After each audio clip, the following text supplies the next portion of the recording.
I never thought I'd be the type of person to snoop through my husband's pockets, but there I was, hands trembling as I unfolded a letter I'd found while doing laundry. My name is Clara, and that crumpled piece of paper changed everything I thought I knew about my life. I know this is hard, but we need to move forward with our plans. The unsigned note read, "The house needs to be listed by next month. She doesn't suspect anything yet." The she in question was obviously me. I stood there in our dimly lit laundry room, the washing machine's gentle hum a stark contrast to my racing heart. My 4-year-old daughter Mia's laughter echoed from upstairs, where she was playing with her father, Ethan. The sound made my stomach twist.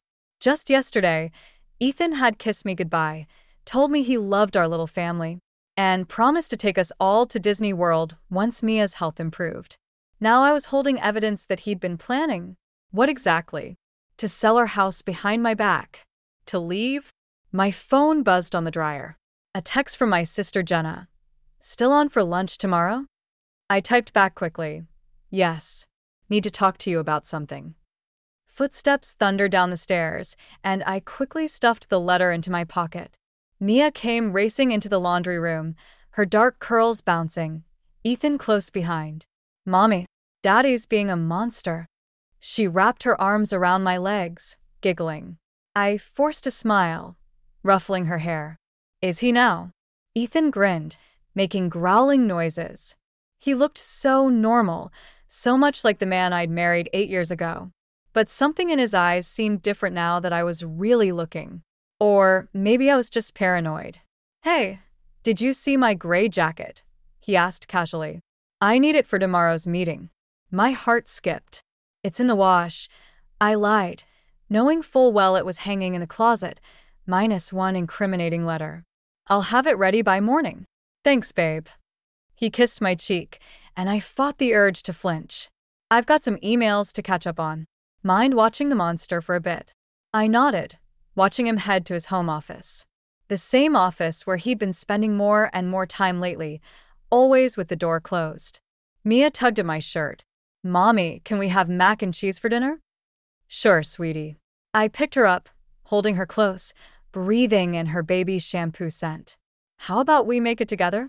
Later that night, after Mia was asleep and Ethan was still working, I sat on our bed with my laptop. Our house wasn't even listed for sale yet, but I knew my friend Natalie worked in real estate. Maybe she'd heard something. I opened my email to write to her, then stopped. What if Ethan was monitoring my accounts? What if I was overreacting to nothing? But then I remembered the letter's words. She doesn't suspect anything yet. My phone lit up with another text from Jenna. "You okay? You seemed weird earlier." I stared at the message, thinking about how my sister had never really warmed to Ethan. She'd always said there was something off about him, but I dismissed her concerns as overprotectiveness. The office door clicked open downstairs, followed by Ethan's footsteps. I quickly closed my laptop and pretended to be reading a book. He came in smiling, but it didn't reach his eyes. "Long day?" I asked, watching him carefully. "Yeah, just work stuff." He started changing for bed. "Oh, and I might need to go out of town next weekend, just for a couple of days." Another business trip. They'd been getting more frequent lately. "Sure," I said, my voice steady despite the acid churning in my stomach. "I'll be here." As Ethan got into bed beside me, I made a decision. Tomorrow at lunch, I'd show Jenna the letter. And then I'd start digging into exactly what my husband was planning before he could pull the rug out from under our entire life. The cafe was bustling with lunch crowds when I slid into the booth across from Jenna, the letter burning a hole in my purse. My sister took one look at my face and set down her menu. "Okay, spill it. What's wrong?" I pulled out the letter and pushed it across the table. Jenna's eyes narrowed as she read, her jaw tightening. "That sneaky son of a..." "Not so loud," I whispered, glancing around. "I don't know what to do. Maybe I'm overreacting." "Overreacting?" Jenna leaned forward. "Clara, he's planning to sell your house without telling you. The house where you're raising your sick daughter." The waitress appeared, and we quickly ordered. As soon as she left, Jenna pulled out her phone. "What are you doing?" I asked. "Texting Natalie." She needs to check if anyone's approached her firm about listing your house. My stomach lurched. I didn't think of that. That's why you have me. Jenna's phone buzzed. She's free this afternoon. Want to meet her?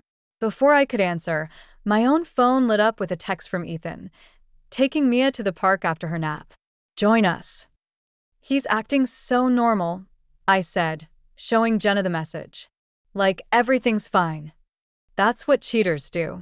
At my shocked look, she softened her tone. Come on, Clara. The mysterious trips? The late nights? And now this letter? I started to defend him, then remembered something. Last week, he got a call while we were having dinner. He said it was work, but he went outside to take it.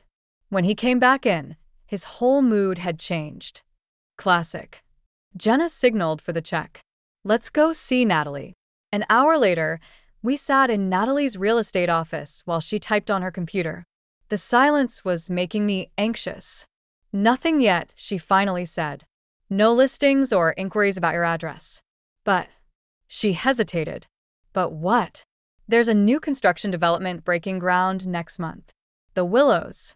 Someone matching Ethan's description came by last week asking about pre-sales. The room spun slightly. He's looking at new houses? 2-bedroom condos, specifically. Natalie's voice was gentle. I wasn't there, but my colleague showed him the floor plans. 2 bedrooms. Not enough space for a family of 3. My hands started shaking. I need to get home, I said suddenly. Mia's therapy appointment is at 4. I'll drive you, Jenna offered, but I shook my head. I need to think. The drive home was a blur. When I pulled into our driveway, Ethan's car was already there. I could hear Mia's giggles from the backyard. I walked around the side of the house and stopped dead. Ethan was pushing Mia on her swing set, but his phone was pressed to his ear. I know, he was saying softly. But I need more time. Yes, I'll handle it. I miss you too. The world tilted sideways. I must have made a sound because Ethan's head snapped up. He ended the call immediately. Hey, you're home early. His voice was too bright. We were just about to head to therapy. Were you? I managed to say. Seems like you were in the middle of something. Just work. He helped Mia off the swing. Ready to go, princess? Mia ran to hug my legs. Mommy, can we get ice cream after? I stroked her hair, watching Ethan's face. Sure, baby. Why don't you go get your shoes? As soon as Mia was inside, Ethan stepped toward me. Everything okay? You seem off. Do I? I met his eyes. Maybe I'm just tired from carrying all these secrets. His face flickered for just a moment before he recovered. What secrets? You tell me, Ethan. I turned to go inside, then paused. Oh, and how are those condos at the Willows looking? Find anything you like.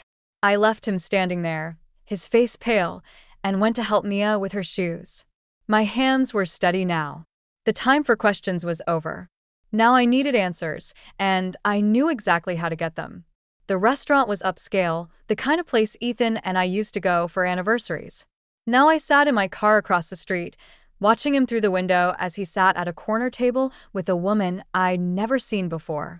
She was younger than me, with perfectly styled hair and a confident smile that made my stomach turn. I'd followed him after he'd left for another business dinner. Jenna sat in my passenger seat, gripping my arm. That's definitely not his coworker Steve, she whispered. The woman, who I assumed was Vanessa, reached across the table and touched Ethan's hand. He didn't pull away. Instead, he leaned in closer, speaking intently. Even from here, I could see the animation in his face, the way he gestured enthusiastically. I hadn't seen him this engaged in months. I need to hear what they're saying, I said, reaching for my door handle. Clara, wait. But I was already out of the car, walking purposefully toward the restaurant's entrance. The host started to approach, but I gestured toward the restroom and slipped past him. I chose a table behind a large plant, close enough to hear their conversation. The realtor says we can close quickly, Ethan was saying. Clara hasn't noticed anything about the accounts yet. What about Mia? Vanessa's voice was softer than I expected. Are you sure this is the right time, with her condition? That's exactly why it needs to be now. Ethan's voice hardened. The medical bills are crushing us. This way, I can start fresh, set up something stable for everyone. Everyone except your wife, Vanessa said, and I detected a note of uncertainty in her voice. Clara will be fine. The divorce settlement will be generous. She'll understand eventually that this is better for everyone. My hands were shaking so badly I knocked over a water glass on the empty table in front of me. The crash drew their attention. I locked eyes with Ethan across the restaurant. For a moment, nobody moved. Then Ethan stood up so quickly his chair scraped against the floor. Clara. I turned and ran.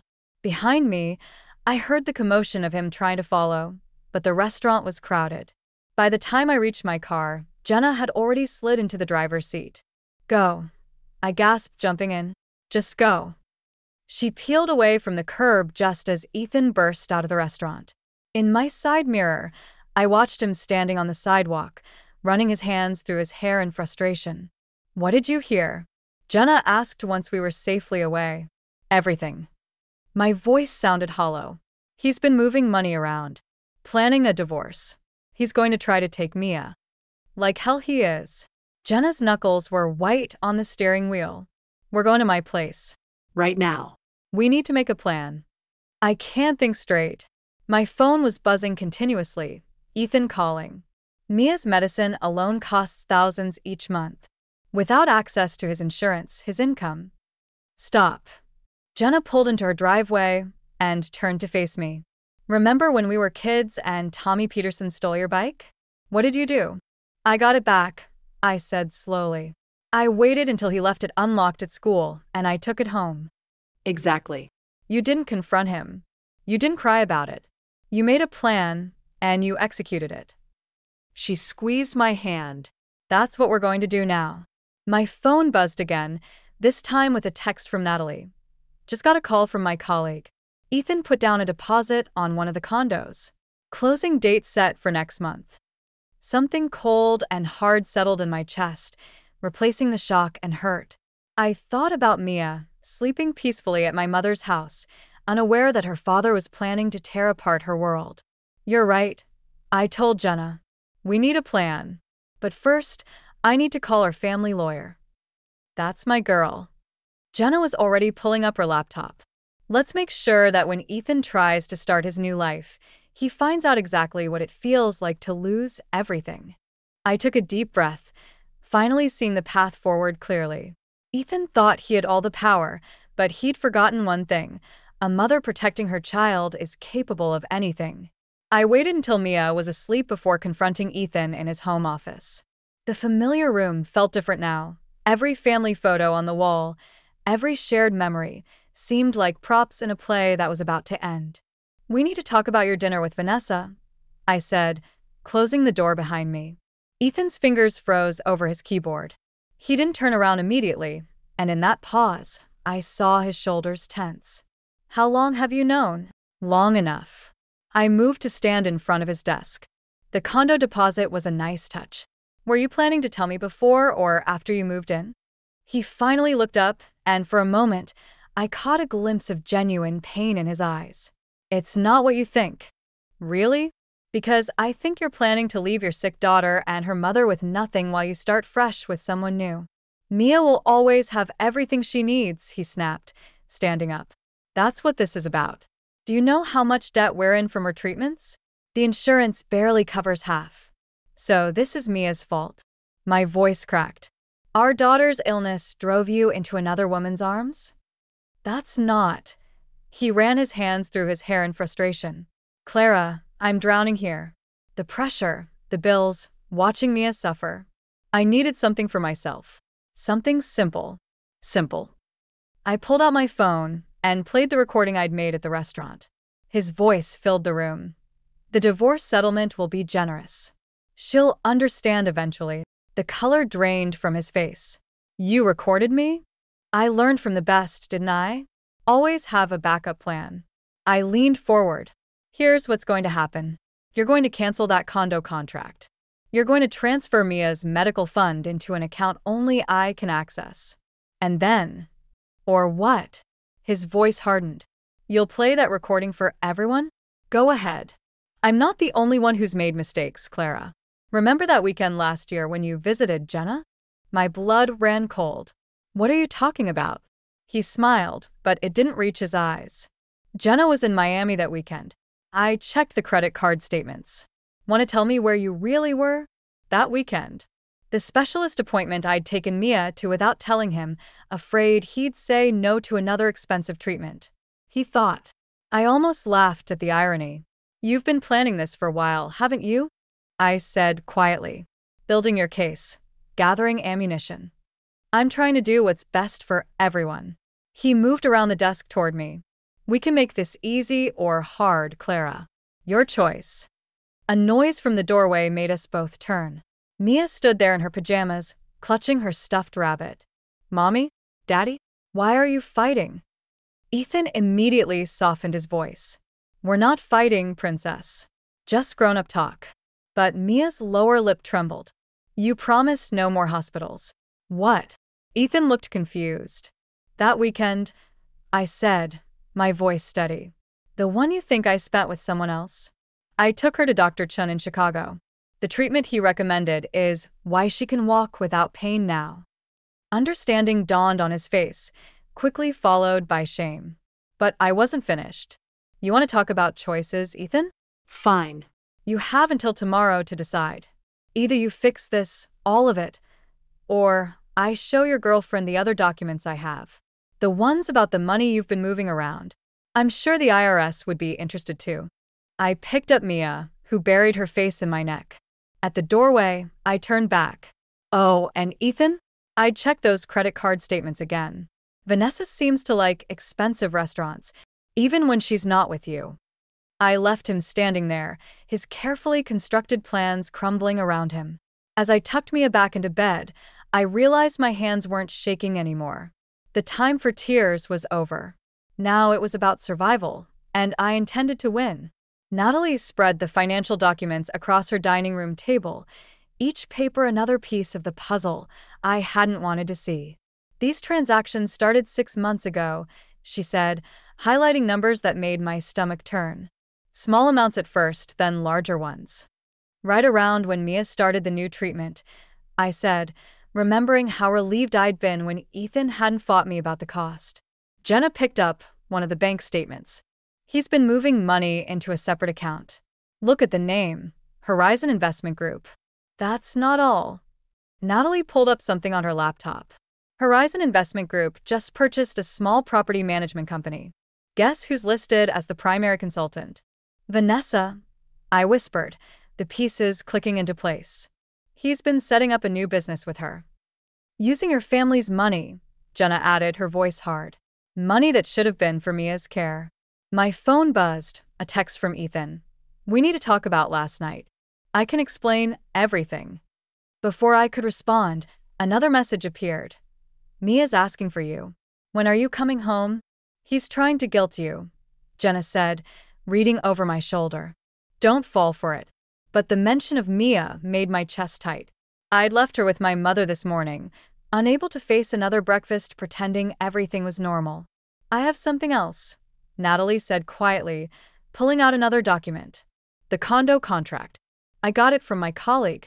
You should see who's listed as the co-applicant. I scanned the paper, my vision blurring when I saw it. Vanessa's full name, right next to Ethan's. Not just a business partner. Not just an affair. They were planning a life together. There's more, Natalie continued. The property management company? It's buying up medical office buildings, including the one where Mia's specialist practices. The room spun slightly. He's using our daughter's illness to build his new life with her? My phone buzzed again. This time it was a picture from my mother, Mia, at the park, her smile bright despite the leg braces she still needed. The sight of her innocent face broke something inside me. I want to destroy him, I said, surprising myself with the venom in my voice. Not just stop him. Destroy him. Clara. Jenna touched my arm. Think about what that means. For Mia. I am thinking about Mia. I stood up, pacing. He's stealing her future. Using her pain to fund his escape plan. And Vanessa. I stopped, a new thought forming. Vanessa doesn't know about Mia's condition, does she? Natalie shook her head. From what my colleague said, she thinks the medical buildings are just good investments. Then maybe it's time she learned the truth. I pulled out my phone, scrolling through photos. Time they both faced what they're really doing. What are you planning? Jenna asked, concern creeping into her voice. I found what I was looking for, a photo from Mia's last hospital stay, tubes and monitors everywhere. The reality of our life that Ethan had been running from, that Vanessa had been helping him escape. I'm going to show them exactly what they're trying to leave behind. I grabbed my keys. And then I'm going to take everything back. Clara, wait. Natalie called after me, but I was already heading for the door. Send me copies of everything, I said over my shoulder. I'm done playing defense. In my car, another text from Ethan appeared. Whatever you're thinking of doing, remember there are things you don't know. Things that could hurt everyone. I started the engine, my hands steady on the wheel. He was right, there were things I didn't know. But there were things he didn't know either. Like how far a mother would go to protect her child. Like how revenge, when served with justice, could taste like victory instead of ashes. I pulled away from Natalie's house, my mind clear for the first time in weeks. Ethan thought he held all the cards. It was time to show him how wrong he was. I found Vanessa at her office, a sleek downtown building that probably cost more than my daughter's annual medical bills. She looked up from her desk, recognition flickering across her face before she could hide it. Can I help you? Her voice was steady, professional, as if she hadn't been planning a life with my husband just hours ago. I placed Mia's hospital photo on her desk. This is what your investment looks like up close. She stared at the image, my 4-year-old daughter connected to machines, her tiny body fighting battles no child should face. I don't understand. Those medical buildings you're buying? The ones Ethan convinced you were just good business? That's where my daughter gets her treatments. Treatments he's been diverting money from to fund your little venture. The color drained from her face. He said the money was from his savings. That his wife, that you were on board with the investment. Did he also tell you about the experimental treatments Mia needs? Or how he's been emptying her medical fund to buy her affection? Vanessa stood up abruptly, walking to the window. Get out. You can't just come in here and… What? Ruin your perfect fantasy. I pulled out more photos. Here's Mia learning to walk again. Here's her first day back at preschool after 3 months in the hospital. Here's the life he's running away from. Stop. Her voice cracked. Please. Why? Because it's uncomfortable? Try watching your child suffer while your husband plans his escape with another woman. She turned back, and I saw tears in her eyes. He told me you were separated, that you'd agreed to divorce. That. She stopped, realization dawning. The condo. He said it was an investment property. Check your contract again. He listed you as his future spouse. Her hand flew to her mouth. Oh, God. Before she could say more, the office door opened. Ethan stood there, his face a mask of fury. What are you doing here, Clara? Showing your girlfriend what she's really investing in. I stood my ground. Or should I say, what she's helping you steal from? You don't understand anything, he snarled, moving toward me. I was trying to protect everyone. By lying to everyone? Vanessa's voice was ice. By using my company to launder money from your daughter's medical fund? Ethan froze. That's not. I saw the transfers, Ethan. I cut in. Natalie found everything. Every account, every shell company, every lie. He laughed, but there was desperation in it. And what are you going to do? Turn me in? Watch Mia's father go to jail? No, I said quietly. I'm going to watch you make a choice. Right here, right now. What choice? Sign everything back over to me. The house, the accounts, full custody, or I take this to the police. All of it. You wouldn't. Try me. I pulled out my phone. Should I call them now? Or should I start with the IRS? Ethan, Vanessa said, her voice shaking. What have you done? He looked between us, trapped between the life he'd built on lies and the one he'd tried to escape. For a moment, I saw the man I'd married, scared, overwhelmed, human. Then his face hardened. You want to play hardball? Fine. He pulled out his own phone. Remember that specialist in Chicago? The one who wasn't covered by insurance? Let's talk about how you paid for that. My blood ran cold. The credit card I'd taken out in his name, maxed out to save our daughter. The one thing I'd done that could destroy everything. You'd use that. I whispered. Use me as treatment against me? We all have secrets, Clara. He smiled, but his eyes were dead. The question is, who has more to lose? I looked at Vanessa, saw the horror on her face as she watched the man she thought she knew reveal his true self. Then I thought of Mia, waiting at home, innocent and unaware of how her parents were tearing each other apart.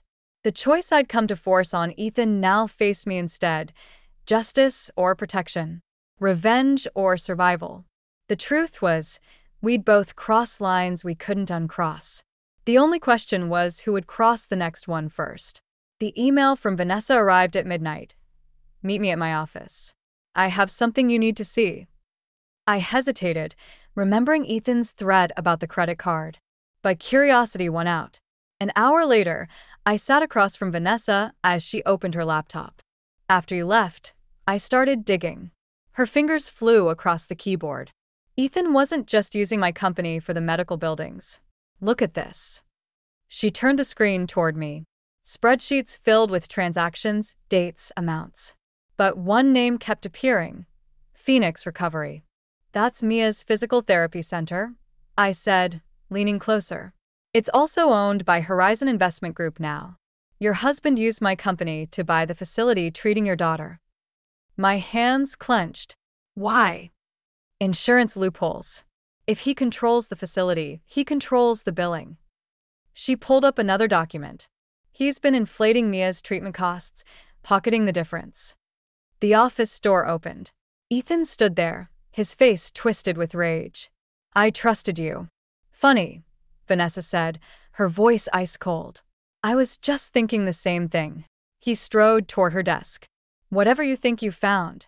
We found everything. I cut in. Every fraudulent claim, every doctored bill.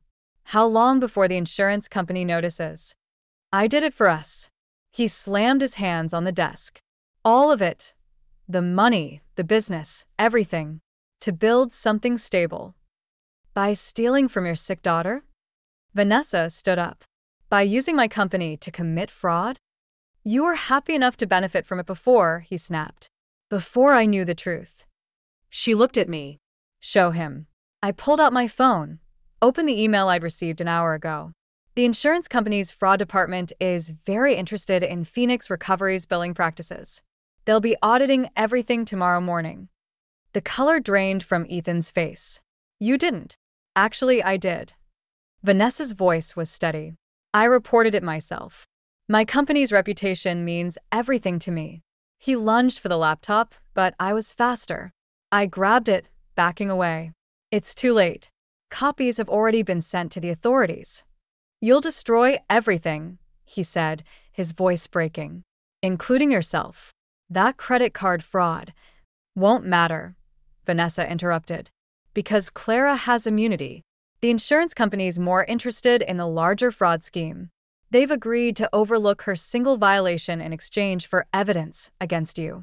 I watched the realization hit him, the complete collapse of his carefully constructed plans. But instead of anger, his face crumpled. I couldn't watch her suffer anymore, he whispered. The treatments, the pain, the bills. I thought if I could just get ahead, build something. You could have talked to me, I said softly. We could have faced it together. Together? He laughed bitterly. You were so focused on Mia, on the next treatment, the next specialist. I was drowning and you didn't even notice. So you decided to drown everyone else instead? Before he could answer, his phone buzzed. He checked it, and something in his expression changed. Mia's fever is spiking. Your mother's taking her to the emergency room. For a moment, we all stood frozen, the weight of our choices hanging in the air. Then Vanessa spoke. Go. Both of you. I'll handle things here. She met my eyes. Family first. The rest can wait. In the elevator, Ethan and I stood in silence. Everything we'd built, everything we'd destroyed, none of it mattered compared to the little girl waiting for us. I never meant to hurt her, he said quietly. I know. I looked at him, really looked at him, maybe for the first time in years. But you did. We both did. The elevator doors opened to the parking garage. Before us lay two paths, the one leading to the hospital, to Mia, to whatever future we could salvage from the wreckage of our choices, and the one leading to consequences, to justice, to the price we'd all have to pay. In that moment, I realized revenge wasn't what I'd really wanted. I'd wanted understanding. And somehow, in the midst of all this destruction, I'd found it, not in triumph, but in the shared recognition of our human frailty. Let's go, I said. Our daughter needs us. 6 months later, I sat in the courthouse hallway, waiting for Ethan's sentencing hearing. Mia was at home with Jenna, recovering from her latest surgery, one that, thanks to the insurance investigation, we hadn't had to pay for. Nervous, Vanessa appeared beside me, looking different from the polished businesswoman I'd first confronted. More human somehow. Not for me, I admitted. For Mia. She still asks about him. Children are resilient. She sat down, smoothing her skirt. The company's recovering too. The board accepted my explanation and the new compliance measures. Before I could respond, Ethan's lawyer approached. Mrs. Henderson, there's something you should see before the hearing. He handed me an envelope. Inside was a letter, dated the night before Ethan's arrest. Dear Mia, I tried to be the father you deserved, but somewhere between the fear of losing you and the shame of not being enough, I lost myself instead. I hope someday you'll understand that even broken people can love completely, even if they show it wrong. Dad. He wrote it the night Mia was in the hospital, the lawyer explained. Before he turned himself in. I remembered that night. The fever, the rush to emergency, the way Ethan had held Mia's hand through every test. The next morning, he'd walked into the police station and confessed everything. The courtroom doors opened. As we filed in, I caught glimpses of familiar faces. Natalie, who'd helped rebuild our financial security, my mother, who'd never once said, I told you so, and Jenna, who'd just arrived, giving me a thumbs up to signal Mia was fine. Ethan sat at the defendant's table, shoulders slumped. When he turned and saw me, something passed between us. Not forgiveness exactly, but understanding. We'd both made choices trying to protect what we loved. We'd both failed in different ways. The judge's sentence was fair, restitution, prison time, but with provisions for supervised visits with Mia once she was ready. Outside the courthouse, Vanessa touched my arm. I found something else you should know about, she said. That specialist in Chicago? The one you used the credit card for? Ethan had already contacted him before you did. He was going to surprise you with the appointment, but then everything fell apart. I finished. She nodded. We all had our reasons, didn't we? Our justifications. I thought about the letter in my purse, about the fine line between protection and destruction, about how love could make us both stronger and weaker than we ever imagined. Later that evening, I sat with Mia on our porch swing, her leg brace catching the sunset's light. She was coloring a picture, a family drawing with 3 figures. Is that us? I asked. And Daddy, she said simply, even though he's away. I looked at the crude crayon figures, no clear heroes or villains, just people trying their best with what they had. Maybe that's what revenge and justice miss sometimes. The messy, complicated humanity beneath our worst choices. My phone buzzed with a text from Vanessa. Board approved the sale of Phoenix Recovery. The new owners want to keep you on as patient advocate. Interested? I smiled, remembering how I'd once wanted to destroy everything Ethan had built. Now I had the chance to rebuild it into something better, not out of revenge, but out of hope. Mommy, can we get ice cream? Mia asked, her father's letter safely stored in the box I'd keep for her until she was older. Sure, baby. I helped her up, steadying her as she found her balance. One step at a time. We walked slowly down the porch steps, past the sold sign in our yard. The house had fetched enough to secure our future, and toward whatever came next. I'd learned that sometimes winning meant letting go of the fight, that true justice could look like mercy, and that the strongest revenge was simply living well.